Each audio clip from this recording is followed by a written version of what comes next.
En este video vamos a empezar con la serie de Natural Language Processing, que más que solo enfocada a Natural Language Processing, va a estar enfocada para modelos secuenciales. Es decir, modelos donde la historia de los datos, la historia que hay, la historia temporal, por ejemplo, que hay de los datos, tiene cierta relevancia.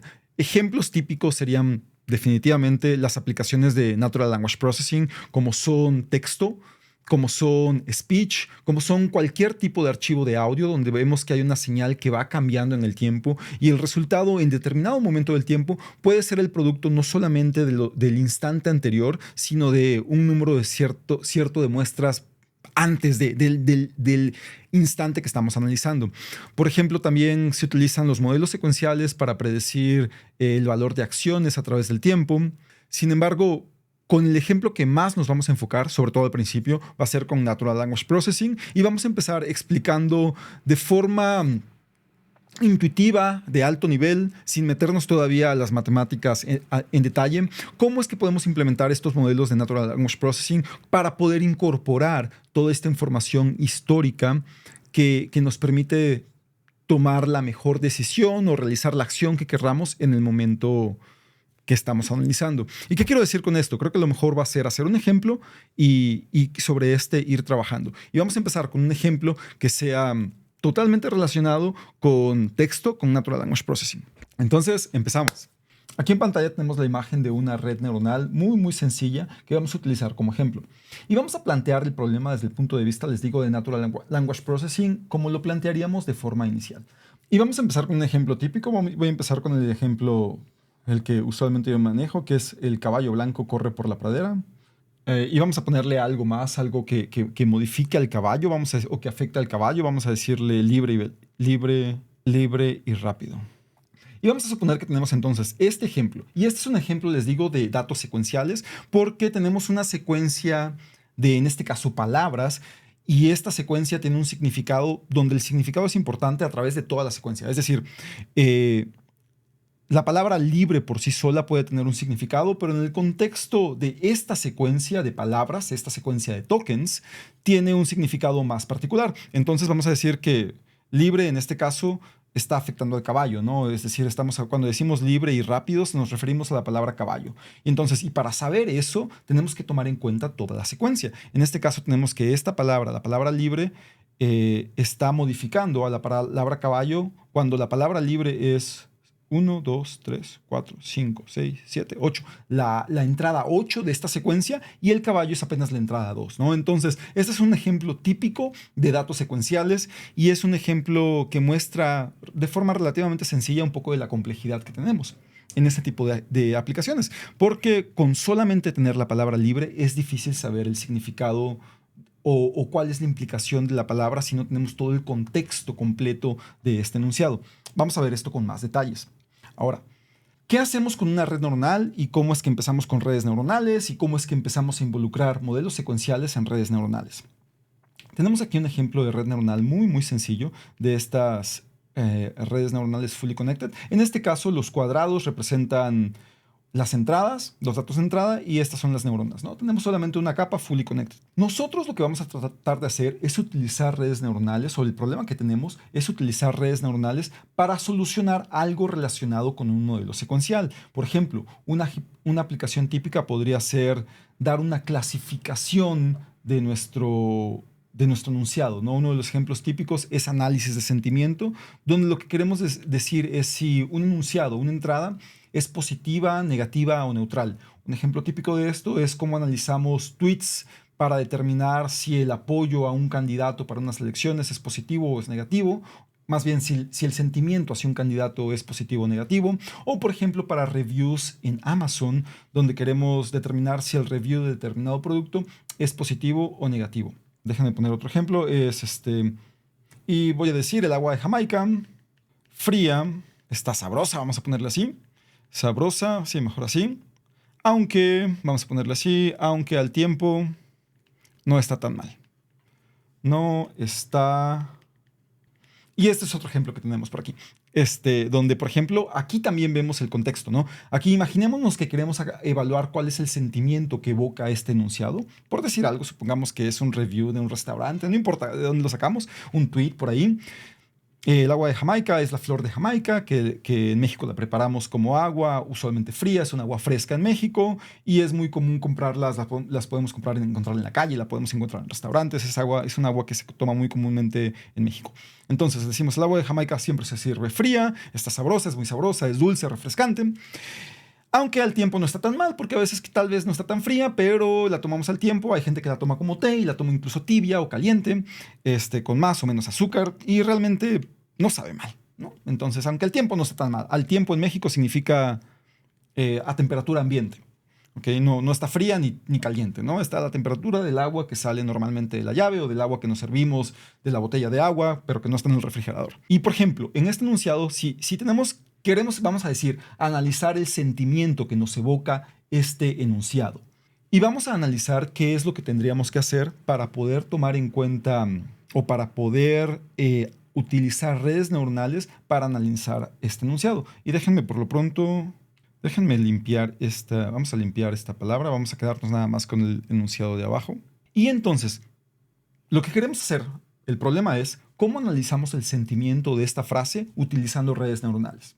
Y podríamos pensar, la primera opción, vamos a pensar que es utilizando una red neuronal donde cada entrada de la red neuronal, cada elemento que enviamos a la red neuronal es una palabra. Y en este momento no nos vamos a preocupar de cómo formateamos los datos de una palabra, cómo metemos una palabra a la red neuronal. Vamos a asumir que podemos presentar una palabra como entrada de la red neuronal. Lo que voy a hacer aquí es rotar esta red neuronal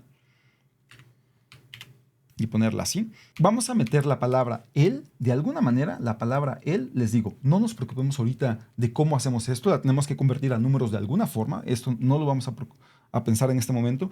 La vamos a meter a la red neuronal y aquí la red neuronal va a encargarse de procesar esto de alguna manera, aprendiendo parámetros. En este caso estoy utilizando una red neuronal de solamente 3 neuronas, pero podríamos tener muchas más, ¿no? Podríamos tener cientos de neuronas. Lo que sí es importante, vamos a quedarnos solamente con una red neuronal que tiene una sola capa, ¿ok?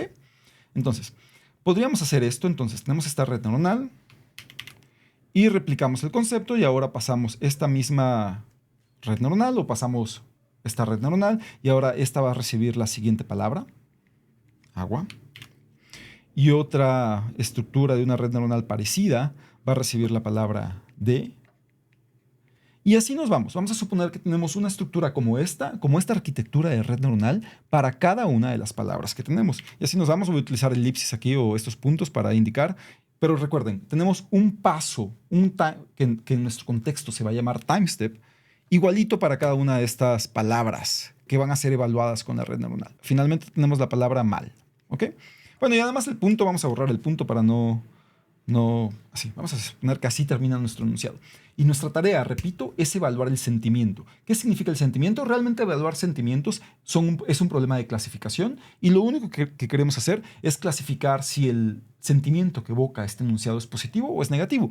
En este caso estamos hablando bien del agua de Jamaica, entonces para fines de contexto, para fines prácticos, vamos a decir que es un enunciado positivo, ¿no? Porque dice, el agua de Jamaica fría está sabrosa, aunque al tiempo, es decir, a temperatura ambiente, no está tan mal. O sea, no sabe tan mal. Sigue teniendo un contexto bueno. Pero si tenemos así entonces un modelo de red neuronal como los que mostramos en pantalla, de una sola capa, donde las entradas, que son los cuadritos, representan cada una de las palabras. Si fuera una imagen, diríamos son los píxeles de la imagen. Aquí les digo, no se preocupen, vamos a asumir que es una forma que es aceptada por la computadora para representar cada palabra. Luego vamos a meternos más a detalle con esto. Entonces recibe cada una de las palabras del enunciado que tenemos acá hasta llegar a la palabra mal. Ahora, si de alguna manera nuestro sistema aprende a clasificar el sentimiento que evoca cada una de estas palabras o tokens en el contexto de Natural Language Processing, vamos a ver que si nada más tenemos aquí la palabra mal, pues la palabra mal en general evoca algo malo. Pues es la misma palabra. Entonces el sentimiento sería malo o negativo si nada más tenemos la palabra mal. Sin embargo, en este contexto, en el contexto de todo este enunciado, donde la clasificación se haría aquí al final de esta última red neuronal, en este contexto el significado, esta palabra mal realmente, por sí sola tal vez significa algo negativo, pero en la secuencia, y es ahí donde importa el contexto, todo el contexto que traemos, en la secuencia, es decir, esta información histórica que viene aquí de todo este enunciado, porque pues esta es la palabra número 1 y esta es la última palabra, pero todo lo que está en medio es parte de la historia de esta secuencia. Entonces, en esta secuencia, el significado, si esta fuera la última etapa de la red neuronal, que fuera a hacer la clasificación, y aquí se pasara para 3 clases, vamos a decir positivo, negativo y neutro, esta debería arrojar un término positivo, un término positivo. Sin embargo, si nada más tenemos la palabra mal, sin todo el contexto de la secuencia, el sentimiento sería negativo. Y es ahí donde entran las redes neuronales recurrentes. Y la palabra recurrente sugiere esto, ¿no? Sugiere un tipo de recursividad. Para las personas que tienen formaciones como de ingeniería, tal vez les dé algo como de feedback, ¿no? Un loop, un ciclo. Algo así implica la palabra recurrente, ¿no? Entonces, redes neuronales recurrent neural networks, redes neuronales recurrentes, neural networks. Sale, entonces estas redes neuronales recurrentes implican ese tipo de recursividad, de recurrencia, de ciclos, de loops, como lo prefieran visualizar. Pero de esta manera, a como estoy presentando este problema, están aisladas totalmente. Entonces, no sabemos que esta palabra mal realmente tiene un contexto positivo, porque no está tan mal. De alguna manera es bueno. Si no está tan mal, quiere decir que está un poco bien, un poco bueno. El agua de Jamaica es buena, como sea, al tiempo, fría. Entonces, ¿qué necesitamos? ¿Qué podemos hacer para mejorar esto y para que no tengamos esta pérdida de contexto? Y es ahí donde entra el poder de una red neuronal recurrente. Y lo que vamos a tener es que además de... Déjenme borrar esta celda de aquí. No, es más, déjenme separar un poco esto para tener un poquito más de espacio entre celdas. Y entonces, ¿qué pasaría si en vez de tener esta celda nada más como que recibe la entrada de la palabra actual, de la instancia actual, a cada una de estas etapas la vamos a llamar time step en el contexto de red neuronal recurrente, y a esta usualmente le vamos a conocer como este es el ejemplo 1, pero el time step 1, y quizá tengamos otra letra para indicar que es el ejemplo 1, ¿no? Tal vez vamos a ponerle time step así, y aquí es el ejemplo 1, ¿no? Entonces esta sería el time step 2, todavía del ejemplo 1, y así, ¿no? Hasta el final que tenemos aquí, que es el time step. Y de forma general le vamos a decir que es el time step T, el último, todavía para el ejemplo 1, ¿no? ¿Sale? Nada más para poder identificar que se trata del mismo enunciado, del mismo ejemplo. De alguna manera lo que tenemos que hacer, y es lo que hace una red neuronal recurrente, es que tiene un vector completo de contexto, donde lo que hace es mandar información, donde en cada uno de estos time steps se pasa información histórica a cada uno de los nuevos time steps. De tal forma que este último time step que recibe la palabra actual es mal, recibe un vector que vamos a decirle un vector h, donde este vector incluye información de todo el contexto previo.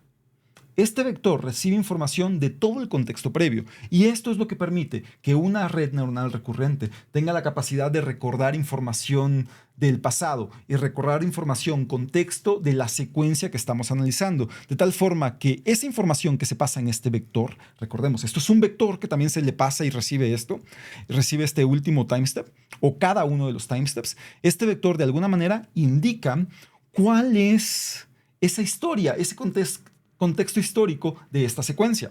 Ahora, ¿cómo pasamos ese contexto histórico?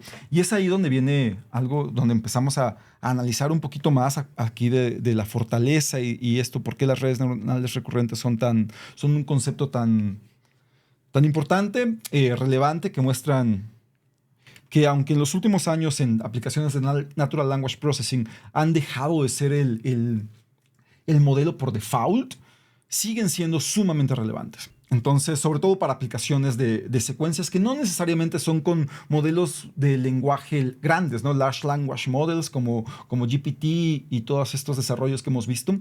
Pero en aplicaciones más pequeñas siguen teniendo mucha aplicación y mucho contexto, ¿no? En otro tipo de secuencias, no necesariamente de lenguaje.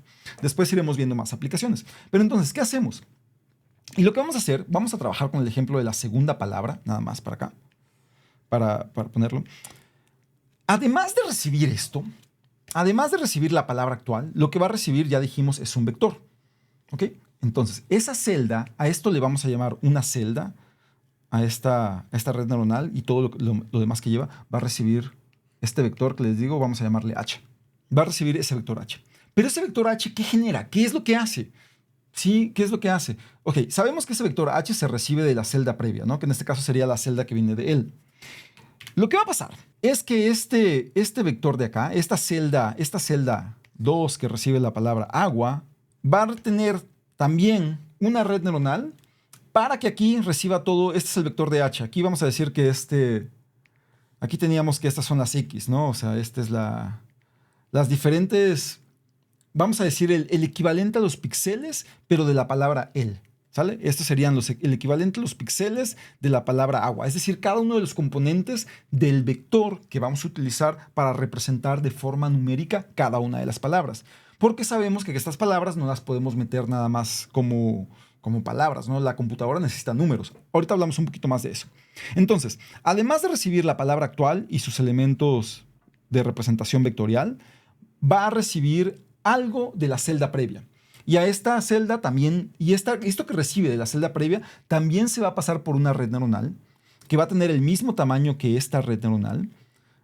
Pero ahora aquí va a recibir los componentes, esta red neuronal va a recibir los componentes h que vienen de la celda previa, ¿no? Entonces va a recibir h, aquí entra, vamos a decir que entra este vector de aquí sería el vector h del timestep menos 1, del timestep actual menos el anterior, ¿sale?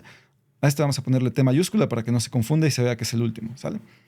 Sale. Entonces, tenemos que esta celda, y ahora voy a dibujar acá un rectángulo para representar toda la celda. Todo esto de acá, todo este conjunto de acá, nos va a representar una sola celda. Y vamos a hacer esto también aquí. Voy a hacer esto un poquito más pequeño. Sí, esto también lo voy a hacer un poquito más pequeño.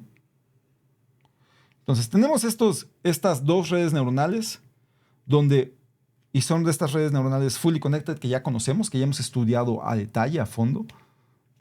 Bueno, y entonces así tenemos que en esta celda de nuestra red neuronal recurrente, tenemos una red neuronal que recibe una red neuronal de una sola capa, pero de las redes neuronales básicas que ya estudiamos, con una sola capa que recibe la entrada actual, en este caso en nuestro ejemplo de Natural Language Processing, contexto sería la palabra actual, y recibe un vector que nos conserva la información histórica que viene de las etapas previas, de las palabras previas de este enunciado.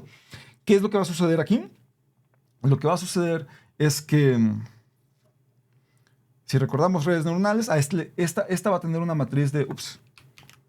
Esta parte de acá va a ser una matriz de pesos sinápticos que vamos a llamar WH, y esta matriz vamos a llamarla WX, ¿de acuerdo? Entonces tenemos una matriz de pesos sinápticos WH y WX, donde esta matriz afecta o multiplica a los componentes de la entrada en este timestep, en este caso sería la palabra agua, y esta matriz WH afecta a los componentes de la entrada de la información histórica. De tal forma que la salida en este punto, que sería la salida h de t, vamos a llamarla así, va a estar dada por algo que nos afecta o que nos... Déjenme borrar acá. Va a estar dada por una W, vamos a ponerlo así, WH por h de t menos 1 más una WX por x de t. Y esa sería la salida, esto de acá se va a sumar, aquí está representado por esta suma, va a llegar, y voy a poner nada más una flechita acá, entonces esta de acá, ¿qué pasó acá?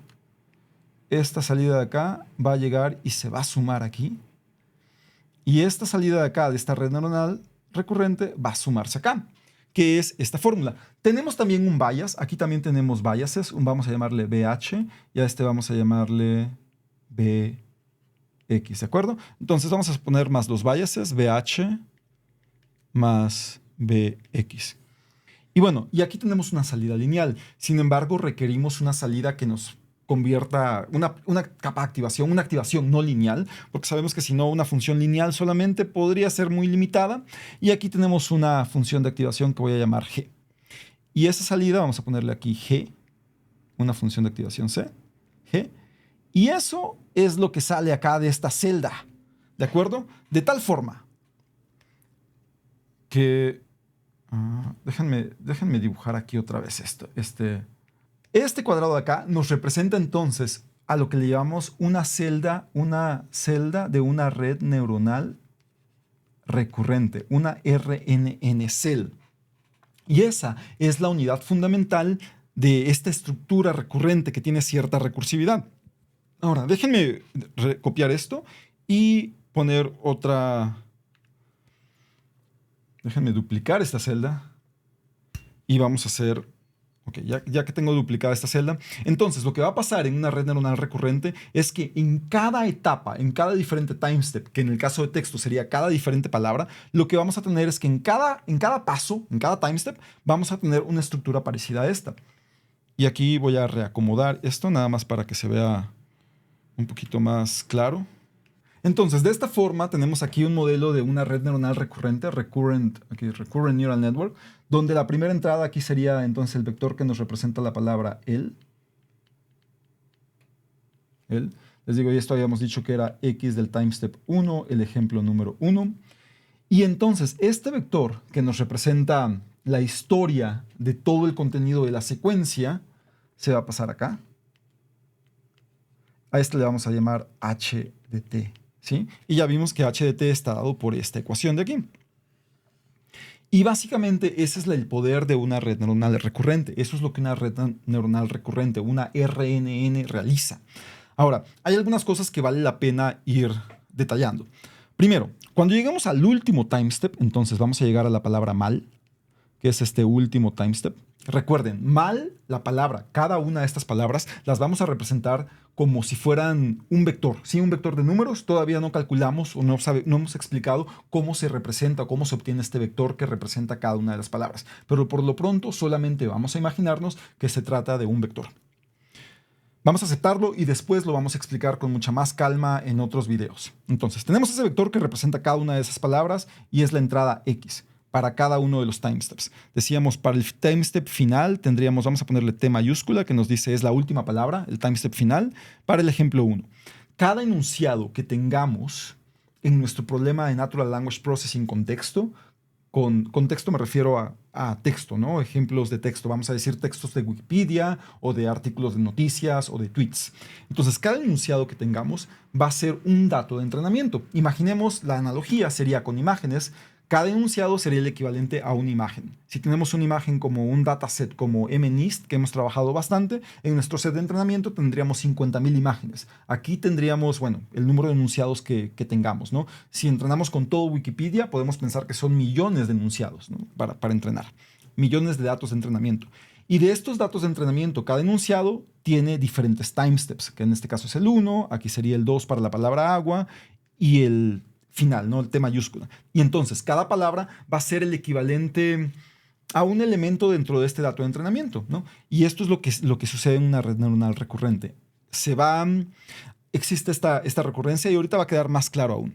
De tal forma que cuando llegamos a este último, aquí voy a poner que pasamos a través de todas las palabras, cuando llegamos a este último time step, la red neuronal recurrente va a recibir este histórico de T mayúscula -1, o sea, la información histórica de todas las palabras previas. Y esto, vale la pena mencionarlo, si nos damos cuenta, es un vector. Es un vector que va a tener dimensiones el número de neuronas que tengamos aquí en estos elementos de acá. Aquí dibujamos solamente 3, pero usualmente aquí podemos tener, no sé, vamos a poner 100, 500, 1000, 1024. Usualmente se ponen potencias de 2. Esto no es por ningún motivo más que tradicionalmente es común que vean que hay potencias de 2. Pero bueno, vamos a suponer que tenemos aquí 1000 neuronas. ¿Sale? Entonces, este vector h de t va a tener dimensiones.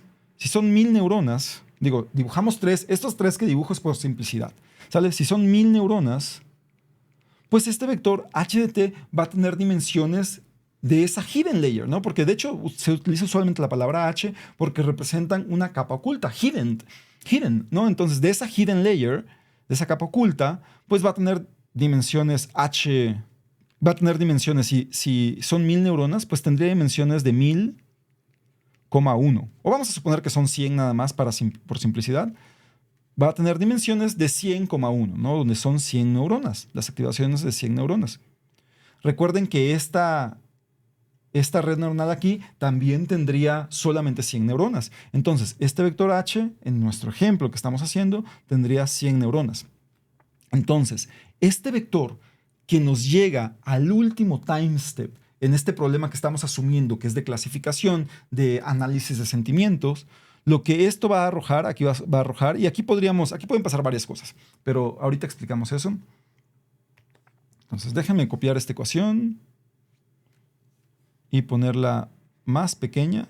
Esta salida de acá, que son nuestras 100 neuronas, puede ser que pase a otra capa fully connected, a otra capa de este estilo, que donde ahora son solamente 3 neuronas, y esto todavía lo pasemos por un softmax, que lo terminemos vaya de la misma manera que terminamos cualquier red neuronal fully connected. Y aquí nos arroje las probabilidades y ya al final hasta llegar aquí a una función, a una predicción, ¿no? Que sea nuestra función, nuestra predicción, y de aquí calcular una función de costo. Vamos a llamar una función de pérdida por lo pronto. Una función de pérdida. Y así, igual que en cualquier red neuronal. Entonces, el proceso en el que terminamos va a ser como un problema de clasificación, donde aquí esta clasificación pues ya se va a hacer con base en lo que nos arroje en esta última salida de este último time step. Básicamente ese es el proceso de una red neuronal recurrente. Ahora les digo, la red neuronal recurrente, ahora, además de tomar en cuenta la palabra mal, que es el contexto actual, va a tomar en cuenta este vector que trae todo el contexto histórico de toda la secuencia. Eso es lo poderoso de una red neuronal recurrente. Eso es lo que la hace tan versátil. Ese vector que viene por acá.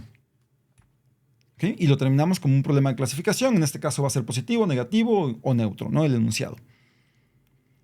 Sin embargo, todavía hay algunas cosas que estamos omitiendo, pero el principio es este. ¿Sale? Y este sería el esquema básico de una red neuronal recurrente del tipo más sencillo que hay, la RNN. Algo que no hemos mencionado y que vale la pena tal vez detenernos a pensar por un instante, por unos minutos tal vez, es estas matrices W de pesos sinápticos. ¿Cuántos parámetros aprende la red neuronal, este esquema de red neuronal? En este caso, T. Y otra pregunta también, ¿cuál es el tamaño de T? En este caso tenemos que es de esta T mayúscula. 1, 2, 3, 4, 5, 6, 7. La coma sería también otro. 8, 9, 10, 11, 12, 13, 14, 15. Tenemos 15 pasos. Entonces, en este caso, podríamos decir que T mayúscula es 15. Pero, ¿qué pasa si en nuestro dataset de entrenamiento, que ya mencioné, son los enunciados, por ejemplo, de Wikipedia? No todos los enunciados son exactamente de 15. Van a haber enunciados tal vez de 10 palabras, y también van a haber enunciados de 20 o 25 palabras, o más aún, más palabras. ¿Cómo definimos este valor de T? ¿Cómo sabemos cuántos time steps en total tendríamos? ¿Y cuántas matrices W tenemos? La pregunta es, ¿qué pasa con estas matrices W? Cada una de estas matrices W, tanto WH como WX, ¿se definiría una matriz de esta? Pregunta y analicemos un momento. Una opción que tal vez es como la primera que nos puede venir a la mente, es que se tiene que definir una matriz WX, por ejemplo, para cada una de las palabras que hay en nuestros enunciados. Acuérdense que las palabras en este contexto se conocen como tokens.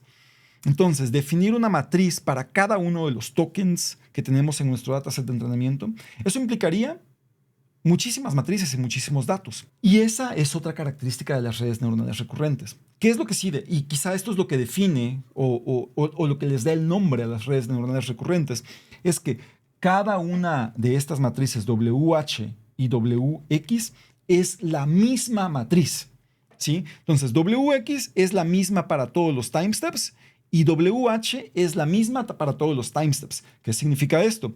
Significa, y de ahí que muchas veces cuando vean una red neuronal recurrente dibujada, puede ser que la vean como algo, déjenme escribirlo por aquí abajo, bueno, aquí mejor, aquí arriba, pueden tener esto que una RNN cell, acuérdense que estos se llaman celdas, se visualice como algo así, ¿sí? Donde tenemos esta conexión como un feedback. Aquí tenemos la entrada y aquí tenemos una salida, ¿no? Puede ser que la pongan como así. Donde la salida sería, por ejemplo, esta misma, dependiendo del problema, esta misma H podría tener una salida. Podríamos pasarlo aquí por una salida. Y dependiendo del problema que estemos resolviendo. Entonces, muchas veces van a ver que una red neuronal recurrente se define de esta manera. Y ahí está. Esa es una red neuronal recurrente. Entonces, ¿qué es lo que pasa? que iniciamos con nuestro proceso, definimos nuestras matrices WX y WH de forma aleatoria, como siempre lo hacemos. Es una red neuronal fully connected. En este ejemplo estamos asumiendo que son 100 unidades acá, 100 hidden units. Usualmente en los frameworks de Deep Learning se define como hidden units. Entonces vamos a tener aquí 100 unidades, 100 neuronas para esta, dos matrices diferentes, pero este vector H pues va a tener el mismo tamaño que neuronas hay en estas matrices, ¿no? Usualmente son del mismo tamaño. Y esto se va pasando a través de los diferentes time steps. Y eso es lo que hace una red neuronal recurrente. Entonces, cuando nosotros vamos a entrenar la red neuronal recurrente, ¿qué pasa? ¿Cómo aprendemos esos parámetros? Ya dijimos que estos parámetros W de las entradas y de esta historia del contexto, van a ser los mismos. ¿Qué sucede entonces? Realmente cuando implementamos esto, por ejemplo, en código, lo que vamos a ver es que tenemos un loop, vamos a decir un for, y en el for lo que hacemos es que en la primera iteración pasamos esta palabra.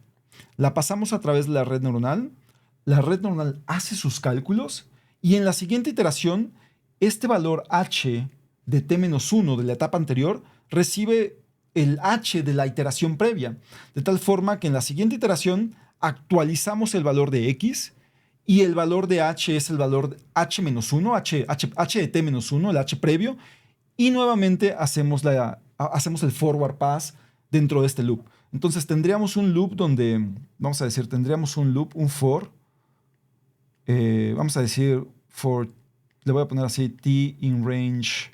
No es exactamente así, pero nada más vamos a ponerlo así para simplicidad, en T mayúscula. Y en cada uno de estos lo que vamos a decir es que x es igual a la entrada actual y vamos a suponer que hay una variable x mayúscula que se llama x de t.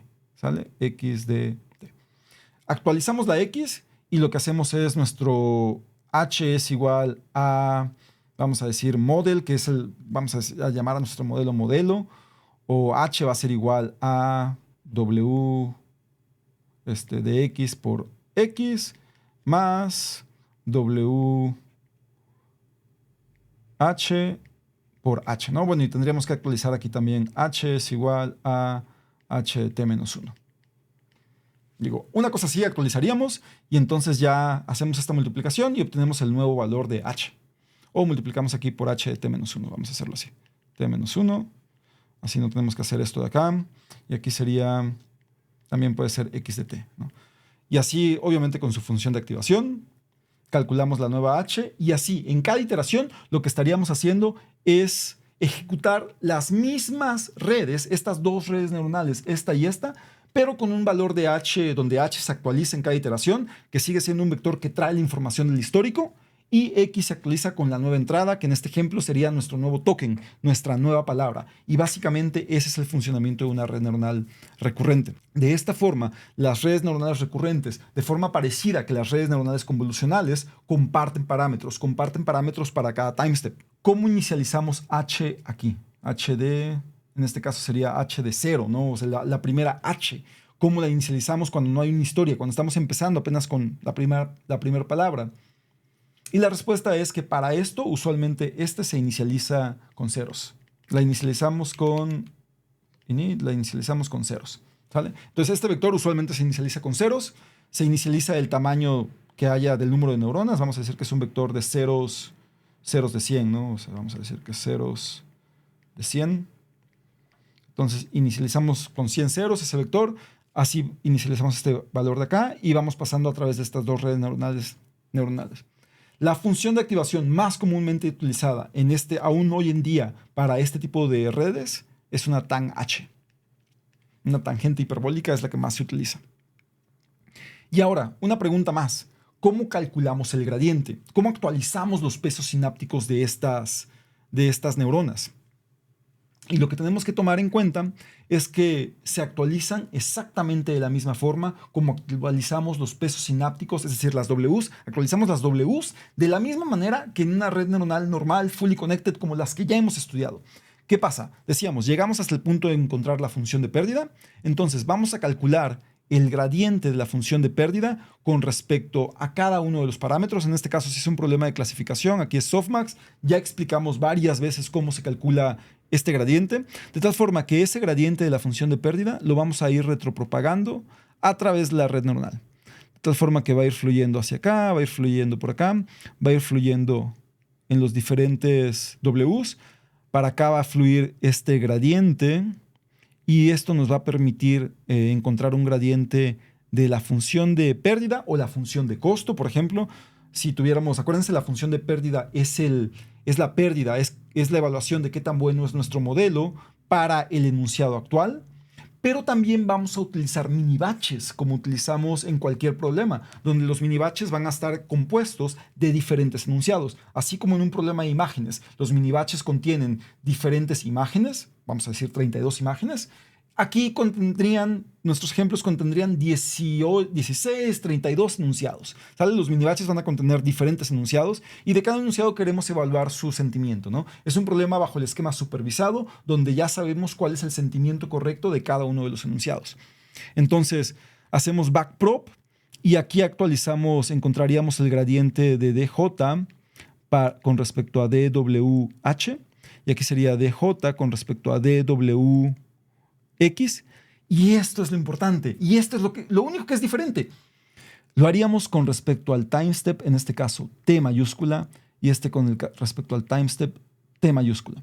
Hacemos backpropagation a través de los diferentes time steps, de las diferentes etapas de tiempo. Por lo tanto, a este tipo de backpropagation se le conoce como backprop through time. Retropropagación a través del tiempo. Es como... Sí, así se le conoce. Porque el gradiente entonces va a fluir a través de estos diferentes time steps. Va a fluir por acá, va a fluir por acá, va a fluir para acá y va a fluir para acá. Y de esta forma aquí calculamos, fluye hacia acá y encontraríamos un gradiente, en este ejemplo, para agua, de DJ con respecto a DWX para el time step 2, y aquí se retropropaga para acá y encontraríamos un gradiente de DW con respecto a del gradiente de J, o la función de costo, con respecto a DWH para el instante 2, para el time step 2, y así se sigue retropropagando a través de todos los time steps. Y acá. Hasta encontrar un gradiente de DJ con respecto al DWH para el instante 1 y lo mismo para esta W de acá, ¿no? Que sería DW con respecto a DWX para el instante 1. Y ahora la pregunta que seguramente está en sus mentes es, ok, tenemos entonces, en este caso, tenemos gradientes de los parámetros ya dijimos que son los mismos, pero tenemos gradientes para cada una de los time steps, para cada uno de estos tests. ¿Qué es lo que hacemos? Entonces vamos a actualizar el gradiente, ya la actualización de nuestro peso sináptico, vamos a ponerle aquí W de X, se va a actualizar como W de X actual, igual que antes. Vamos a suponer ahorita Stochastic Gradient Descent normalito. Este es nuestro learning rate por el gradiente de J, ¿no? Y con respecto a WX, ¿no? Ahora, ¿cómo calculamos si ya tenemos un gradiente de X para cada uno de los time steps? Este de aquí es la sumatoria de todos los gradientes de WX. Vamos a decirle WX de... Vamos a ponerle así, para I desde 1 hasta T, ¿no? Vamos a decirlo así. Entonces sería la sumatoria, la suma de todos estos gradientes, de este gradiente, de este gradiente, de este gradiente, de este gradiente. Esos gradientes los sumamos y una vez que retropropagamos a través de todos los time steps, una vez que hacemos esa retropropagación, ahora lo que hacemos es sumarlos y con esa suma de todos los gradientes a través del tiempo, actualizamos nuestros parámetros W, WX y WH. Los dos los actualizamos de la misma manera. Sumamos los gradientes de todos los instantes a través del tiempo. Por lo tanto, este algoritmo se conoce como backpropagation through time. El cual es un nombre muy, muy atractivo, ¿no? Retropropagación a través del tiempo. Y ahora sí, básicamente ese es el proceso, esa es la intuición que quiero crear para esta introducción de estos modelos secuenciales. ¿Qué nos queda? Y hay algo que es muy importante en este momento todavía mencionar. Para fines prácticos, cuando tenemos enunciados muy, muy grandes, muy largos, vamos a decir párrafos completos, donde cada time step sería una palabra del párrafo y vamos a decir que tenemos párrafos con 100 palabras. Para ese tipo de problemas, el esquema que acabo de presentar no funciona desafortunadamente.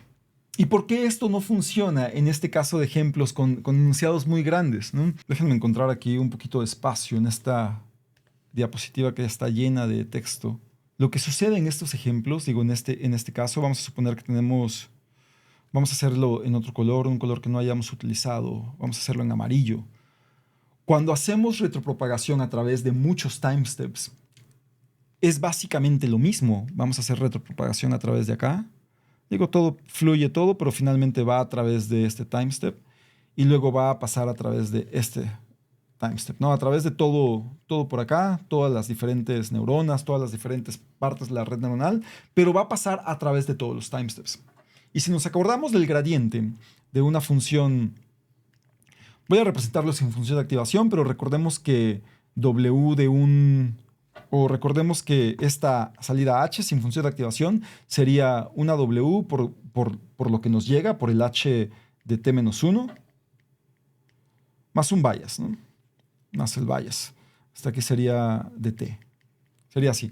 Cada H que calculamos va a estar dado por una función así. Recordemos que entonces el gradiente de la función de costo con respecto a H de T se vería afectado por la multiplicación por una W, ¿no? Sería igual a W. Y a través de la regla de la cadena, que ya hemos explicado ampliamente en videos previos. Si no se acuerdan o si no han visto esos videos, los invito. Esas derivaciones matemáticas les hemos hecho ya detalles en videos que dejo ahí en la descripción. Entonces, cuando aplicamos la regla de la cadena para hacer la retropropagación, va a haber una multiplicación. Cuando hacemos esta derivada con respecto a h de t-1, este gradiente que fluye acá, va a haber una multiplicación por W.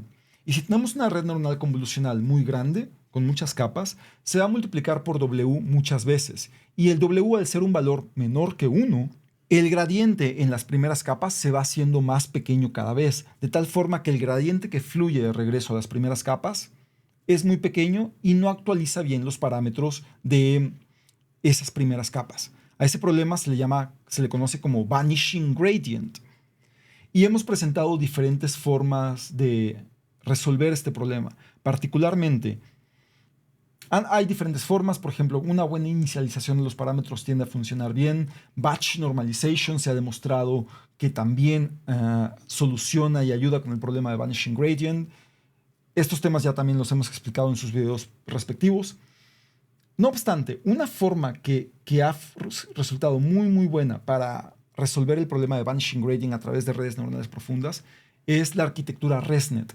Y en el video de ResNet también, que ya expliqué, que es una red neuronal convolucional, en este video se muestra cómo esta conexión, esta skip connection, esta conexión que nos saltamos 2 unidades convolucionales, y con esto nos permite que el gradiente tenga un camino de regreso.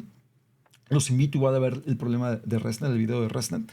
Con esto se demuestra que al ir sumando entradas previas, damos un camino derechito para el gradiente, ¿no? Por ejemplo, déjenme nada más dibujarlo aquí brevemente.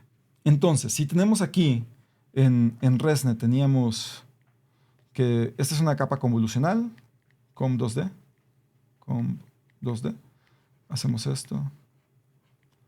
ResNet lo que nos hace es que la entrada, aquí le llamamos la entrada X, a esto le sumamos, pasamos 2 capas convolucionales y aquí sumamos esto, ¿no? Esto se suma. Entonces, esta es la arquitectura ResNet.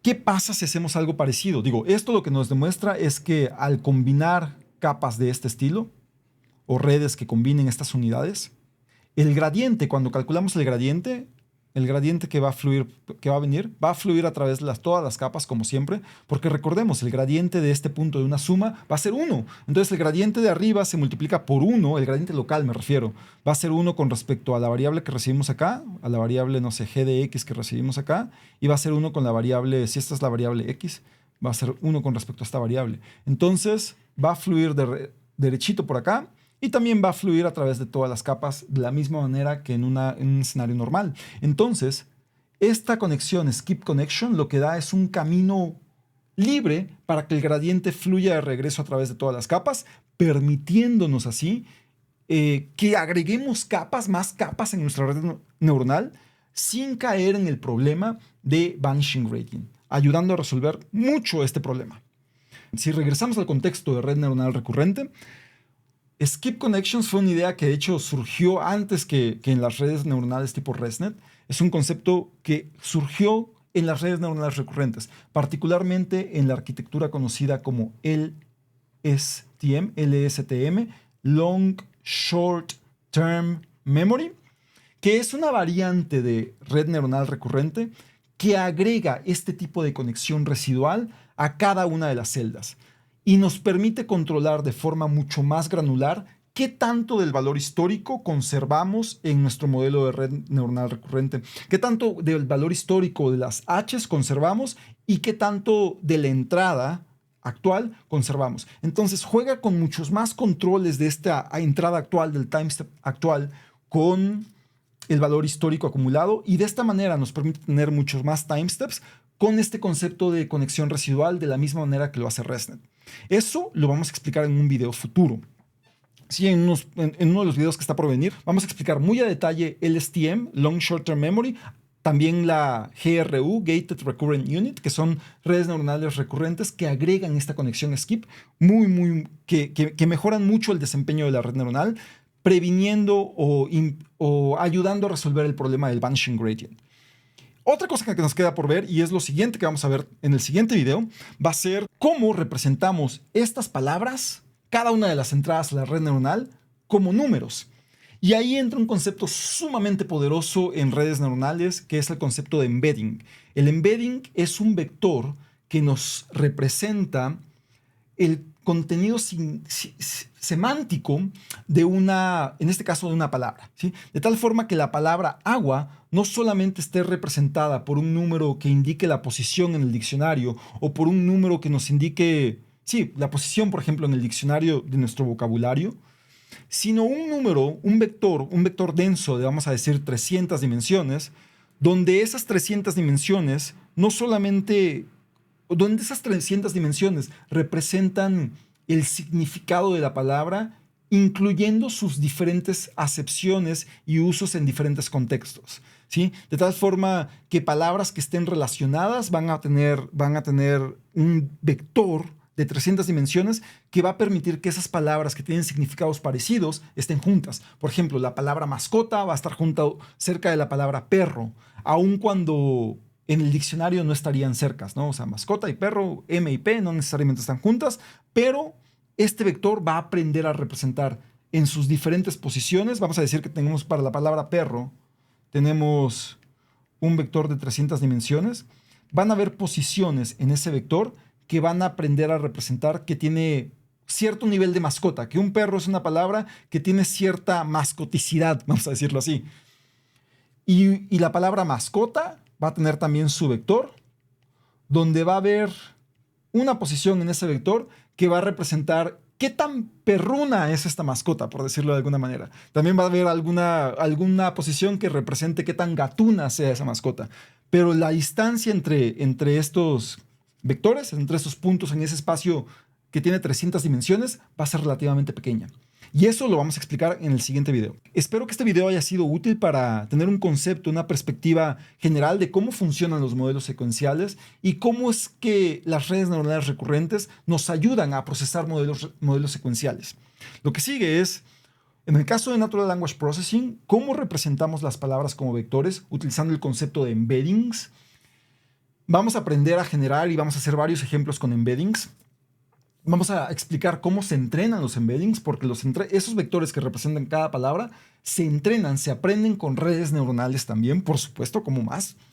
Y también vamos a explicar modelos más complejos de redes neuronales recurrentes como son LSTM y GRU, que resuelven el problema del vanishing gradient que podría presentarse si tuviéramos muchos timesteps, ya que las primeras celdas recibirían un gradiente muy pequeñito y por lo tanto el gradiente que se utilizaría para actualizar los pesos sinápticos de ese timestep o para calcular las Ws, el gradiente con respecto a esas W sería muy pequeñito y no contribuirían a la actualización de los parámetros. Entonces vienen cosas muy interesantes, vamos a hacer bastantes ejemplos, obviamente vamos a programar diferentes aplicaciones de redes neuronales, pero espero que esto de redes neuronales recurrentes, pero espero que lo que vimos ahora nos sirva como introducción para entender cómo se procesa una secuencia utilizando redes neuronales recurrentes. Las LSTMs y las GRUs son el mismo principio, nada más que tienen más cosas, más atributos, más parámetros W. Realmente lo que tienen son más parámetros W, además de que agregan esta conexión de skip connection como una ResNet que permite que el gradiente fluya a través de más time steps. Entonces, continuamos.